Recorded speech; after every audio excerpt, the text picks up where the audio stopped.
Спасибо, Мэрин. Мы продолжаем нашу эфирную программу, которая носит название «Утренний разворот». В Бишкеке уже 8 часов и 4 минуты. И, наверное, я все-таки продублирую информацию о погоде на сегодняшний день. Надеюсь, она будет очень полезна и важна для вас. Как сообщает Кыргызгидромет, сегодня, 23 декабря, днем в отдельных районах Чуйской, Ошской, Джалабадской, Баткентской, Нарынской областей дождь, снег, в предгорных и горных районах снег, в Таласской и Сыкульской областях без осадков, на горных участках дорог снежный накат, гололедица, ветер переменных направлений 2,7 метров в секунду. Температура воздуха сегодня в Чуйской и Таласской области плюс 7-12, в Баткентской, Ошской, Джалабадской области плюс 10-15, Исыкульская область плюс 3-8, Нарынская область минус 1-6. В Бишкеке сегодня без осадков, ветер переменных направлений 2,7 метров в секунду, температура воздуха днем сегодня в столице плюс 8-10. Также напомню, что сегодня день недели четверг, 23 декабря, 8 часов и уже 5 минут, время в столице. И как мы сегодня говорили, что мы ожидали гостей и ожидаем, и у нас уже гости пришли в нашей студии в третьей заключительной части нашей программы. И, Ирина, наверное, помнишь, мы с тобой говорили только что об автомобиле, накладно ли это вообще содержать автомобиль, дорого ли это или недорого, ну, удобно ли это или неудобно. Но, тем не менее, автомобиль автомобилем, но тот вопрос меня все время интересует. Например, ты же говорила, вот, например, когда ты хочешь у меня взять автомобиль по доверенности, да, что это такое взять автомобиль? Но сейчас это чревато, понимаешь, сейчас лучше всего оформить все в Министерстве цифрового развития, в госучреждении УНА. Да, но опять же некоторые водители начинают опять же применять этот способ. Если, например, ты у меня купил автомобиль, если ты не хочешь его оформлять, например, в Министерстве цифрового развития, ты куда идешь? К нотариусу, чтобы мы оформили доверенность, да? Поэтому нотариусы сегодня, конечно, их много, есть частные, есть государственные нотариусы. А что касается института нотариата, то, конечно, ему отводится особая роль в сфере защиты прав граждан и юридических лиц. Извини, что перебила. Ты хотел что-то спросить? Да нет, я просто по поводу нотариуса хотел узнать. Вот ты говоришь, частный нотариус и государственный. А в чем разница? Интересно, хотелось бы узнать. Ну а в чем разница? Мы сейчас об этом и будем говорить. Тем более мы проанонсировали в начале программы, что в Министерстве юстиции заявили, проанонсировали о фундаментальной реформе системы нотариата. Вот сейчас на общественное обсуждение вынесен проект закона о внесении изменений в закон Кыргызской Республики о нотариате, и инициатором выступает Кабинет министров. Насколько я знаю, вот с этим, скажем так, законопроектом можно ознакомиться на таком сайте, как kom.talku.gov.kg. Сейчас все это открыто, что вообще предлагается, предполагается, можно увидеть на этом сайте. Я тебе этот сайт тоже высылала, мы с тобой вчера, конечно, ознакомились. И вот на эту тему мы сегодня и сейчас будем говорить с нашим гостем, которого мы пригласили сегодня в студию прямого эфира. Это ведущий специалист управления нотариата Министерства юстиции Кыргызской Республики Элчибек Бекбоев. Элчибек Турдуназирович, доброе утро. Утро доброе. Элчибек Турдуназирович, мы вообще вот видим в последние дни, что в вашем ведомстве, а именно в Министерстве юстиции, заявили о фундаментальной реформе системы нотариата. Ну что значит фундаментальная реформа? Фундаментальная реформа, как я понимаю, это кардинальная реформа, да? То есть каким-то образом кардинально все изменится. Вот об этом, конечно, мы хотели поговорить, но вот сейчас к нашему разговору присоединяется начальник управления нотариата Министерства юстиции Кыргызской Республики Чинара Исакова. Чинара Сагымбековна, доброе утро. Доброе утро. Ну вот давайте я этот вопрос сейчас вам перенаправлю, Чинара Сагымбековна. Фундаментальная реформа системы нотариата. Я, конечно, понимаю, что здесь, наверное, вопрос будет касаться частных нотариусов. Вот многие в социальных сетях пишут, что даже государственных нотариусов не будет. Якобы вот в рамках этого законопроекта поэтапно планируется упразднить государственные нотариальные конторы. Мы к нотариусам очень часто обращаемся. Вот, например, если мне надо заверить документы, я куда иду? Я иду, конечно, к нотариусу. Независимо, государственный это нотариус или частный. И поэтому понятно, что без нотариуса в жизнь никуда. Это тот человек, который заверяет документы, что они, скажем так, правдоподобны, они не фальшивые и так далее. Да? Поэтому вот что касается фундаментальной реформы системы нотариата, Чинара Сагамбековна, что хотелось бы особо сказать, что мы в ближайшем будущем можем увидеть? Доброе утро еще раз, дорогие радиослушатели. Значит, что у нас грядет в будущем? Я думаю, только хорошее. И этой реформой мы хотели бы внести новшество уже в существующий институт. То есть, если мы вернемся к истории создания института частного нотариуса, то изначально тоже было мнение, приживется ли этот институт, как он заработает. Слава Богу, он прижился, заработал, уже более 20 лет существует. И почему бы его дальше не развивать?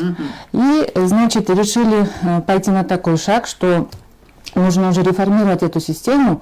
И, как мы видим, опыт других стран, соседних государств, есть такой же смешанная форма, так скажем, нотариусов, частные и государственные. На сегодняшний день у нас тоже смешанная форма.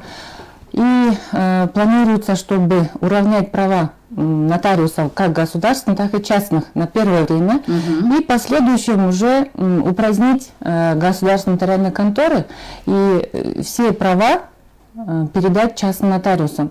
То есть на сегодняшний день как частные, так и государственные нотариусы совершают нотариальные действия только с отличием на 4-5 действий, да, согласно действующего закона.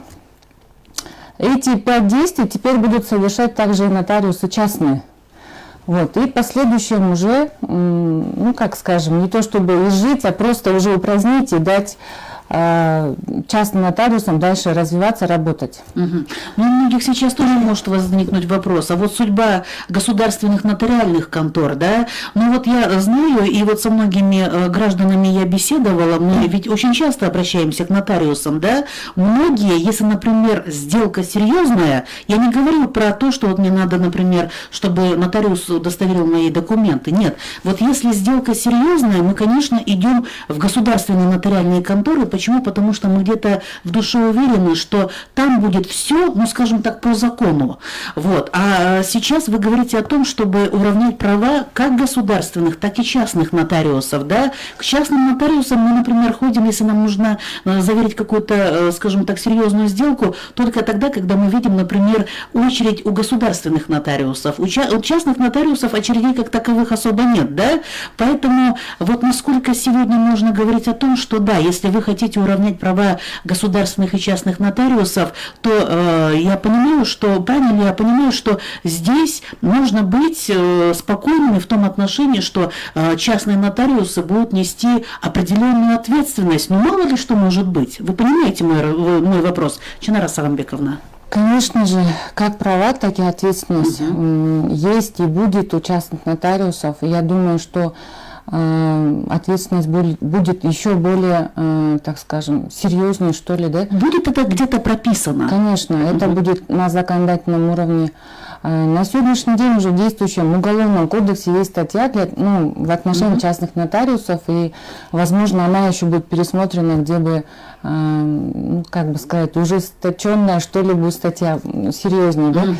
Вот. И как права, так и ответственность будет у частных нотариусов, конечно, но просто изначально, когда был институт только государственных нотариусов, у нас, видимо, уже просто было заложено, что вот это государственные нотариусы, они такие ответственные, да. Частные тоже ответственные, они тоже несут ответственность за сделку, которую они удостоверяют. То есть это не просто так, как бы заработать деньги, отправить людей, нет.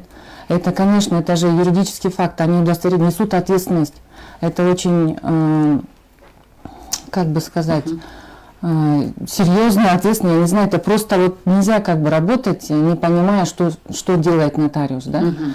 Вот, поэтому я как бы не могу сказать, что частные нотариусы плохо работают, они работают, они развиваются, тем более, что учитывая у нас в Кыргызстане 5 нотариальных палат, куда входят частные нотариусы, и они, нотариальные палаты, работают так, чтобы повышать квалификацию частных нотариусов, то есть они проводят курсы, обсуждают те изменения, которые есть, внесли в законодательство действующее. Поэтому это вот стереотип, может быть, да, его надо уже как-то избавляться от этого да, стереотипа, да? Эльчебек Турдуназирович, вот законопроект предполагает создание нотариальной палаты. Но вот, как я поняла, Чинара Сагамбековна сказала, у нас уже есть 5 нотариальных палат, да? Получается, те нотариальные палаты закроются и будет создана одна единая нотариальная палата. Вот здесь хотелось бы, чтобы вы внесли коррективы и вот как-то объяснили, вот создание нотариальной палаты, вот что это, как это?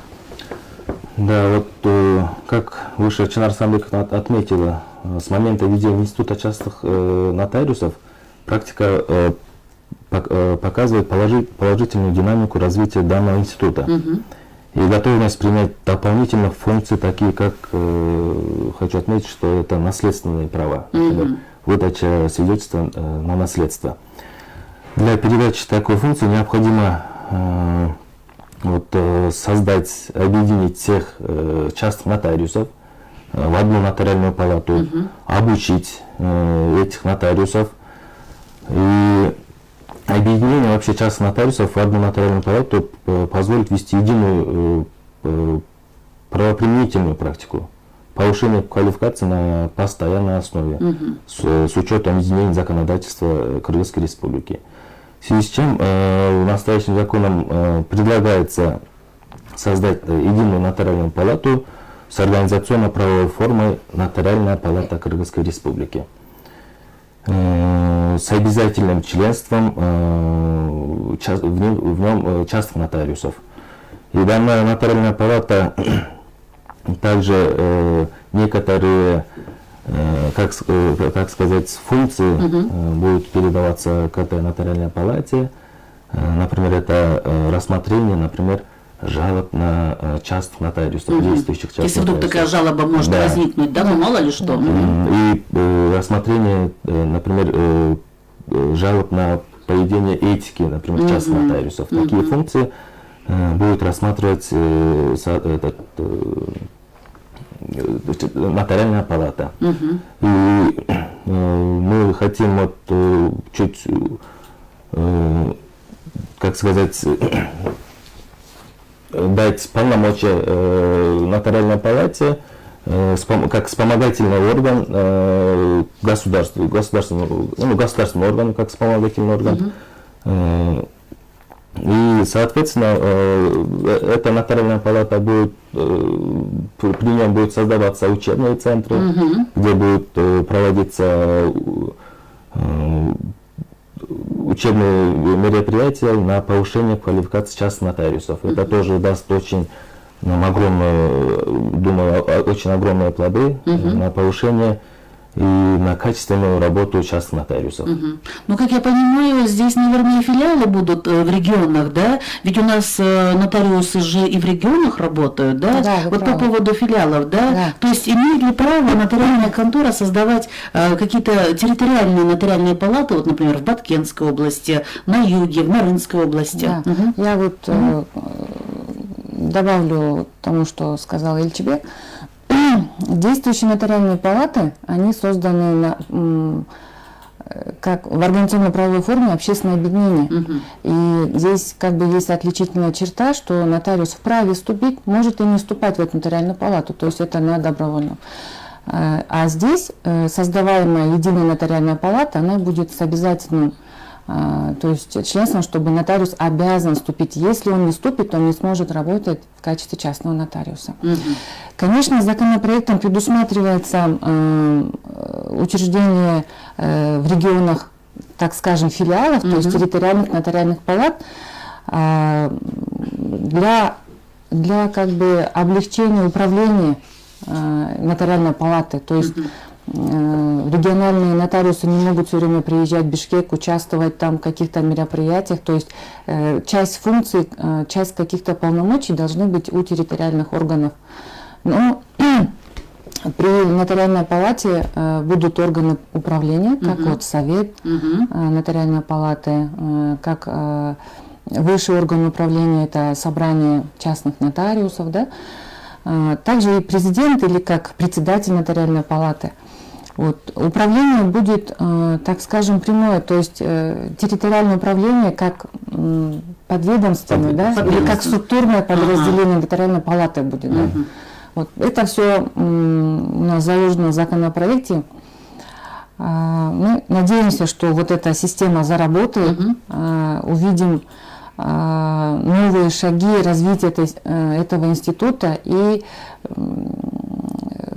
наши граждане будут получать нотариальные услуги, то есть уже будут такие доступные. Ну как, да, они и сейчас доступны, просто к тому, что, как вы сказали до этого, что в госконторах есть очереди, у частных нотариусов этого нет. Да? Ну, И работают они по вечерам, даже ночью. Да, удобный график у них, у частных нотариусов. Вот. И я надеюсь, что у населения будет теперь уже хороший отзыв, будут доступны все услуги. То есть вышел с работы, пожалуйста, до 9 работает частный нотариус, в любое время можно заехать, оформить элементарное заявление, жилидоверенность. Да? Вот. И мы надеемся, что все будет хорошо, и мы наладим так бы эту работу, и частные нотариусы нас не подведут. То есть ожидания такие позитивные, да, мы будем надеяться. Чемира Саганбековна, вот в плане того, чтобы вот выдавать лицензии на осуществление частной нотариальной деятельности, что-то меняется? Или вот как они, скажем, они же сейчас по лицензии работают, да?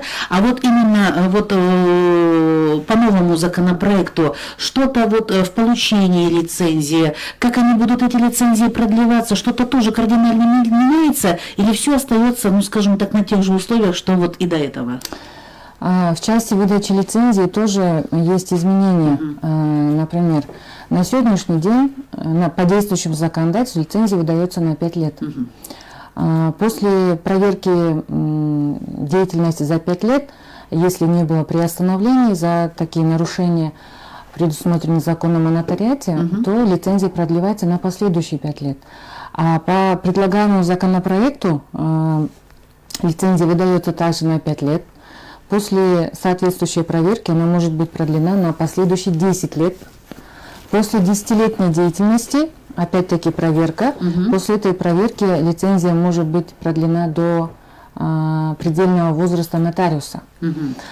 Поясню предельный возраст нотариуса. Законопроектом также вносится возрастной ценз для нотариуса. Ну вот если взять практику у судей, да, то есть с определенного возраста до 70, до 75 они могут исполнять обязанности судьи. Вот. И мы решили также нотариусам применить, ввести это новшество, и чтобы нотариусом может стать гражданин, достигший 25 лет и до 70 лет. Проектом предлагается, но вот на обсуждении было предложение продлить до 75 лет. Ну, это предложение тоже будет рассматриваться, поэтому срок действия лицензии будет продлен до предельного возраста, то есть как вот примем закон, или до 70, или до 75 лет будет работать нотариусом. А все ли частные нотариусы одобрили такой проект, все ли они согласны, есть ли какие-то разногласия? Может быть, даже какие-то свои предложения для их удобства?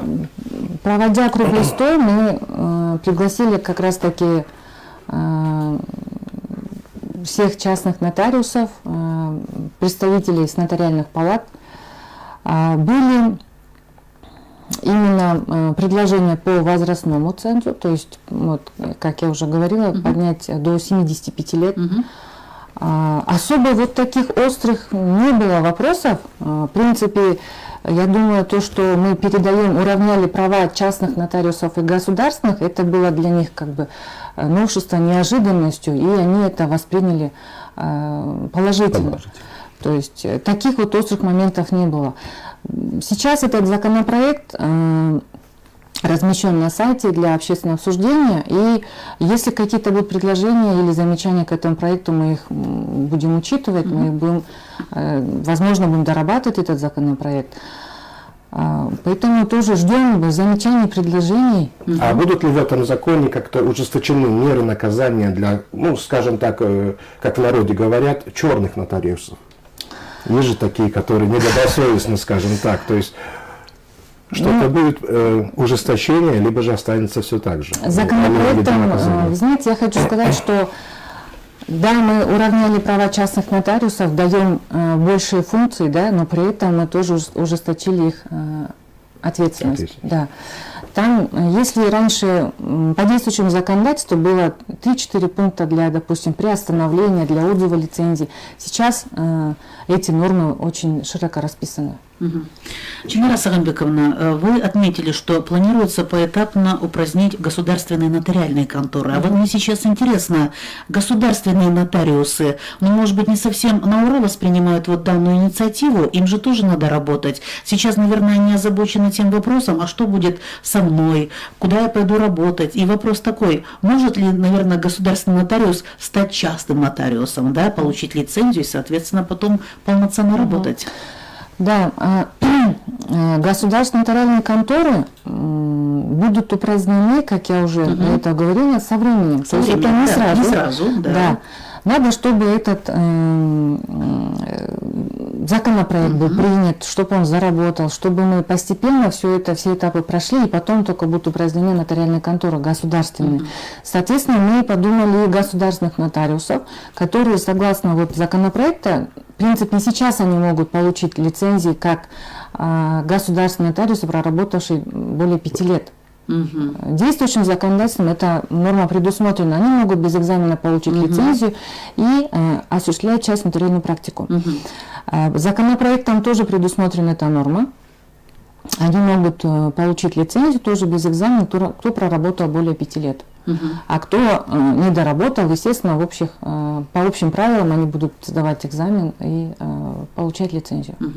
Чемира Саганбековна, ну вот согласно этого законопроекта планируется установить фиксированные цены на определенные нотариальные услуги для социально уязвимых слоев населения. Это получается, если, например, я отношусь к категории малоимущих, или я, например, лицо с ограниченными возможностями здоровья, то получается, я могу, например, если мне нужно заверение какой-либо сделки, я могу, ну, скажем так, вот если этот закон заработает, прийти, получить какую-либо услугу у нотариуса, и я могу понимать и могу надеяться на то, что вот, например, будут, я уж не знаю, льготные тарифы, да, наверное, я это правильно понимаю, если говорю об этом. То есть что значит установить фиксированные цены на определенные нотариальные услуги для социально уязвимых слоев населения? На сегодняшний день при совершении нотариальной сделки, как известно, взыскивается государственная пошлина, да, установленная для всех. Что частные нотариусы, что государственные взыскивают эту пошлину. Единственное, что частные нотариусы, помимо этой государственной пошлины, взыскивают еще нотариальные услуги, то есть за предоставление этих совершения действий. Да?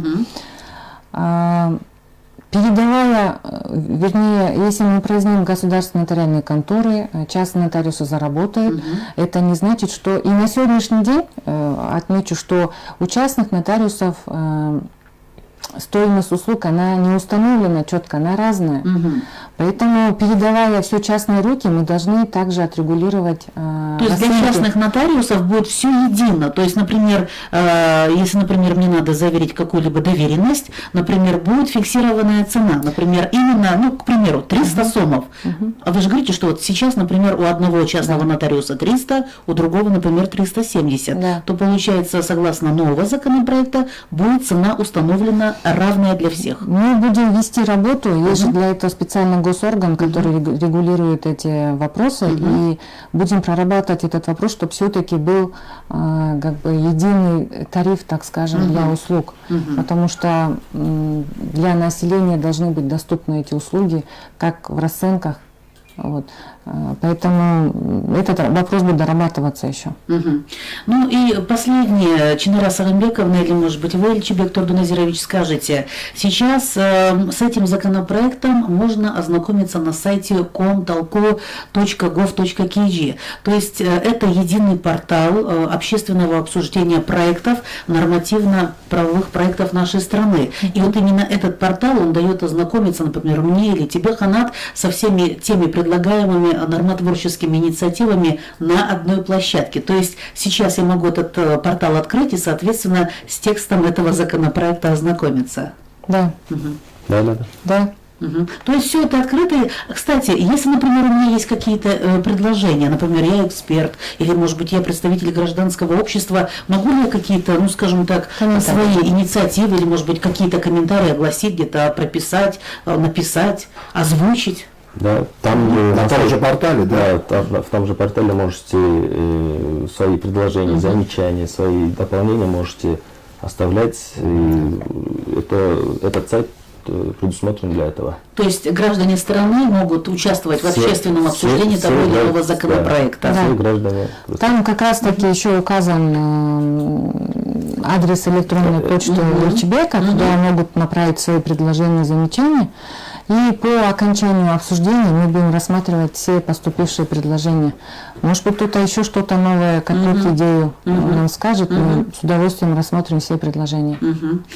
Спасибо вам, Чинара Сагынбековна, и вам, Эльчебек Турдуназирович, что вы сегодня пришли в студию прямого эфира. Я напомню, что мы сегодня в третьей части нашей программы говорили о том, что сейчас Министерство юстиции планирует провести фундаментальную реформу системы нотариата в 2022 году, и на общественное обсуждение вынесен проект закона о внесении изменений в закон Кыргызской Республики о нотариате. Время нашей программы, к сожалению, завершается. Я еще раз напомню, что у нас в гостях были начальник управления нотариата Министерства юстиции Чинара Исакова и ведущий специалист этого управления Эльчебек Бекбоев. Ну, мы с вами сегодня, конечно же, встретимся с нашими радиослушателями в рамках своих программ в новостных каждого часа. Я с вами буду вас всех ознакомливать с последними новостями в Бринче радио. Оставайтесь с нами, не переключайтесь.